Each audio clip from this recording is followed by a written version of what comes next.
पुरीसोबत खाल्ली जाणारी बटाट्याची भाजी बनवण्यासाठी 4 बटाटे उकडून घेतले. त्यातले 2 बटाटे अशा पद्धतीने चाकूने कापून घ्यायचे व 2 बटाटे हातानेच कुस्करून घेतले. असं केल्याने भाजीला दाटसरपणा छान येतो. आता 2 चमचे तेलात तेजपान, दालचिनी आणि जिरे घातले. 2 कांदे बारीक चिरून घेतलेत. कांदा परतवून घ्यायचा. कढीपत्ता, आलं लसूण पेस्ट घालायची.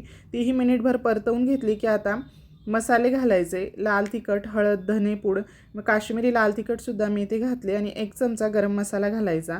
मिनिटभर मसाले परतवून झाले की 1 टोमॅटो बारीक चिरून घातला आहे. टोमॅटो छान शिजेपर्यंत 3 ते 4 मिनटं इथे व्यवस्थित परतवून घ्यायचा.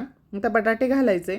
चवीपुरते मीठ घालून व्यवस्थित एकदा हलवून घेऊयात व गरजेनुसार यामध्ये तुम्ही पाणी घालू शकतात, पण पाणी हे शक्यतो गरम करूनच घाला. त्याने भाजीला कटही छान येतो आणि भाजी चवीलाही छान होते.